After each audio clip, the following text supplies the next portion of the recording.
कभी कभी जिस समय आपको ये स्मरण होने लगे कि परिवार में 3 भाई, 4 भाई, 5 भाई, 6 भाई, 10 भाई, बहन, नातेदार, रिश्तेदार, कुटुंब या पति पत्नी जो भी हमारे घर में रह रहे हैं और उनमें अब थोड़ा विवाद चालू हो गया है। श्री शिवाय नमस्तुभ्यम भक्तों, जय शिव शंकर। हम सभी चाहते हैं कि हमारे घर में सुख शांति हो, हमारे घर में खुशहाली हो, क्योंकि जब तक घर में सुख शांति नहीं रहती है तो हमारे घर में कितनी भी सुविधाएं हो जाए, उन सुविधाओं का कोई असर जो है हमें देखने को नहीं मिलता है। यानी जीवन में जो सबसे जरूरी चीज है वो हमारे घर में सुख शांति है। लेकिन कुछ कुछ बातों पर हमारे घर में कलेश होने लगता है, आपस में प्रेम नहीं रहता है। तो उन तमाम तरह की समस्याओं को दूर करने के लिए और घर में सुख शांति को लाने के लिए आज की इस वीडियो में पंडित प्रदीप जी मिश्रा ने जो उपाय बताया है वह उपाय बेहद ही कारगर है। आज की इस वीडियो में पंडित प्रदीप जी मिश्रा ने सुख शांति के लिए हल्दी से जुड़ा हुआ उपाय बताया है। उन्होंने बताया है कि हल्दी को किस जगह यदि हम रख देंगे या हल्दी का कौन सा उपाय करेंगे तो उससे हमारे घर में सुख शांति आएगी। तो यदि आपके भी घर में झगड़ा और कलेश होता है और आप उसे खत्म करना चाहते हैं तो निश्चित ही आपके आज के इस उपाय को करें और आपके घर में जो है सुख शांति देखने को मिलेगी। तो चलिए हम आज की इस पावन कथा को शुरू करते हैं और इस उपाय को सुनते हैं गुरुदेव के ही मुख से कि आखिर हमें किस प्रकार इसको करना है और अपने घर में किस प्रकार सुख शांति लाना है। कितने विद्वान लोग कथा सुन रहे हो, सबको मालूम है कि दवा मरने के बाद नहीं खाई जाती, दवा जीते जी खाई जाती है। इसलिए कह रहे हैं जीते जी राम के लो, मरने के बाद राम नाम सबके चक्कर में मत रहना। जीते जी भगवान का भजन कर लो, जीते जी दान करो, जीते जी पुण्य करो, जीते जी सत्कर्म करो, जीते जी भगवान का नाम लो, जीते जी शिव का नाम लो। एक लोटा पानी चढ़ाना तो जीते जी चढ़ाओ, शिव महापुराण की कथा करवाना है तो जीते जी कराओ, भगवान का भजन करना है तो जीते जी करो। मरने के बाद की कोई गारंटी नहीं है। इसलिए दवा जीते जी खाओगे तो शरीर ठीक होगा, रोग मिटेगा। मरने के बाद मुर्दे को दवा खिलाने की कौन सा लिखा है कहीं पर? डॉक्टर भी मना कर देगा तो निपट गया, रुई फंसा देना। जब दिया लगा के पटक दो कमरे में, कहीं नहीं बचा है। दवा मरने के बाद नहीं खाई जाती, दवा जीते जी खाई जाती है। भगवान का नाम, भगवान का भजन, भगवान का कीर्तन, भगवान का स्मरण, शिव महापुराण की कथा मरने के बाद नहीं सुनी जाती, जीते जी सुनिए।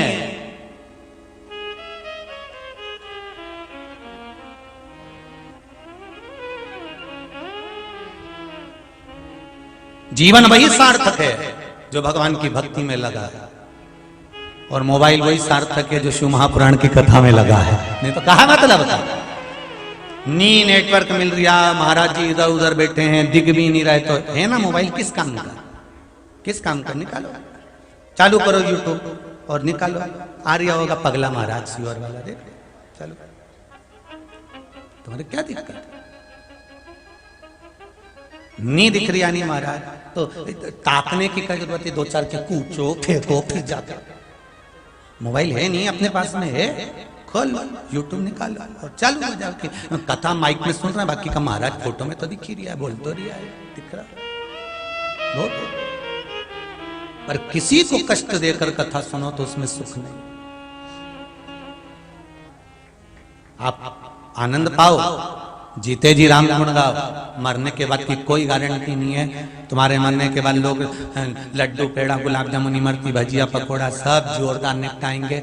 12वें 13वें में गरीब गरम गरम पूड़ी मंगवा के खाएंगे। कोई नहीं याद करेगा। जी ईमानदारी से बोल रहा हूं, जब तो निपट जाएगी। कभी कभी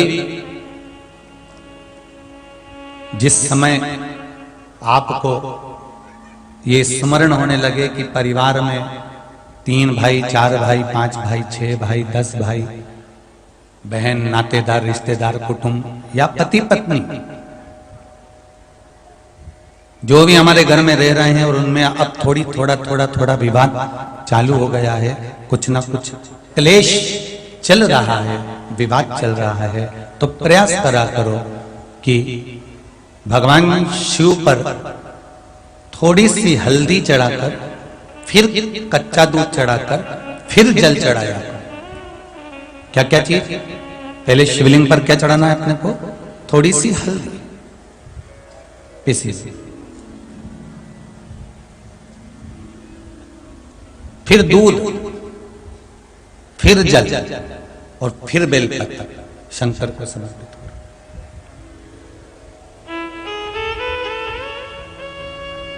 शिव पर समर्पित करी गई हल्दी, ओगड़दानी मेरे भोलेनाथ को समर्पित करा हुआ गया।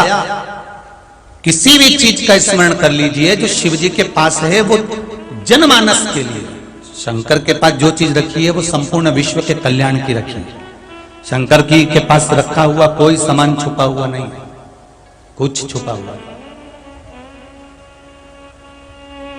शिव जी के पास रखा हुआ सब उजागर है, सब उजागर।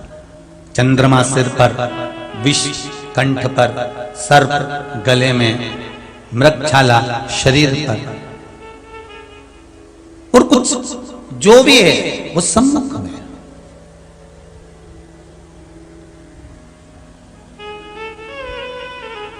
एक बार स्वयं आद्य शक्ति मां जगतजननी जगदम्बा माता पार्वती ने शंकर जी से प्रश्न कर लिया था कि तुम्हारे पास में अगर हम कोई पदार्थ समर्पित करते हैं तो वो चढ़ी हुई सामग्री आपके पास में जैसे नीचे उतरती है तो वो निर्माल्य बन जाती है।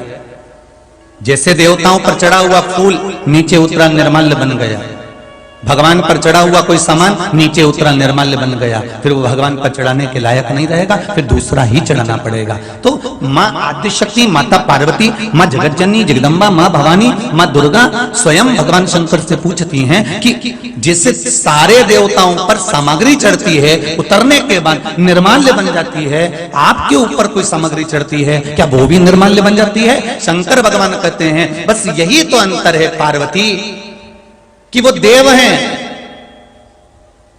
क्योंकि वो बैकुंठ में रहते हैं, इंद्र लोक में रहते हैं, गरुड़ लोक, वरुण लोक आदि आदि ना जाने कितने कितने लोकों में उनका निवास है। पर मैं इस संसार में रहता हूं, मृत्यु लोक में रहता हूं।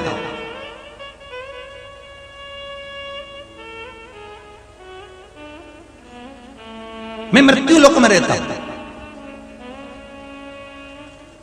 मेरा चढ़ा हुआ निर्माल्य नहीं होगा, वो जनमानस के कल्याण का होगा।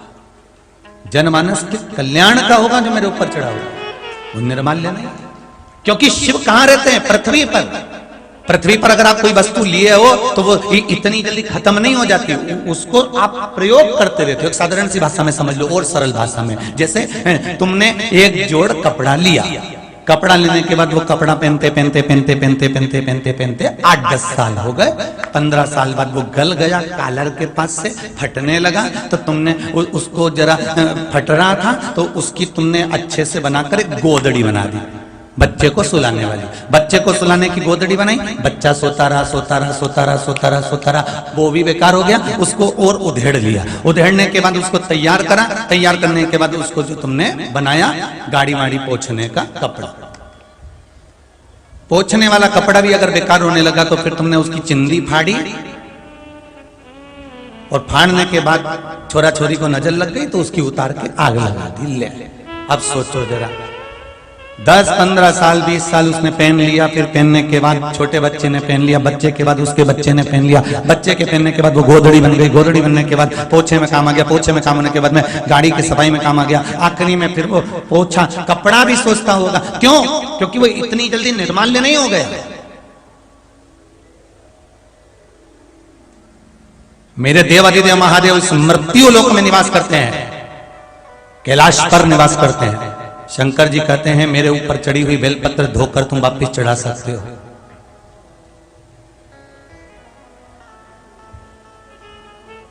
वापिस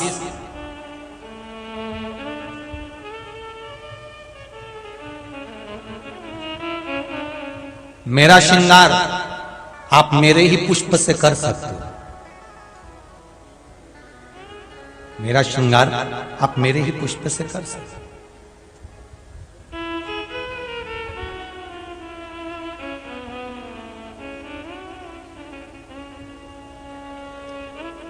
मैं इतनी जल्दी निर्माल्य नहीं होने देता।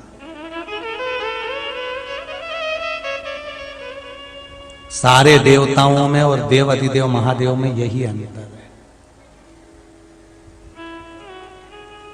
आज पूरी दुनिया, पूरा विश्व आश्चर्य में पड़ा हुआ है कि ना कोई बेल मिले, ना कोई भभूति मिले, ना कुछ बताया जाए, केवल शिव महापुराण का पशुपति व्रत या श्री शिवाय नमस्तुभ्यम ये मंत्र या पंचाक्षर नमः शिवाय या षडाक्षर ओम नमः शिवाय या महामृत्युंजय मंत्र या शंकर जी पे 1 लोटा पानी या 1 चावल का दाना या 1 मूंग या 1 धतूरा या 5 बेलपत्र या शहद, ये साधारण सी चीज। आज संपूर्ण विश्व आश्चर्य में पड़ा हुआ है कि ये इतनी सी चीज से, इतनी सी सामग्री से, इतने से पदार्थ से क्या भगवान इतनी जल्दी रीझ जाता है? हम तो आपसे इतना भी कहेंगे कि आपको अगर सियोर वाला महाराज कह रहा है कि मूंग चढ़ाओ या चावल चढ़ाओ या बेलपत्री चढ़ाओ, हम तो कहेंगे तुम्हारा मन करे तो चढ़ाओ और नहीं चढ़ाना हो तो बिल्कुल मत चढ़ाओ। तुम तो चढ़ाओ भी मत, पर दिल से एक बार उसके पास जाकर खड़े होकर कह तो दो हर हर महादेव, एक बार दिल से तो कहो उसको।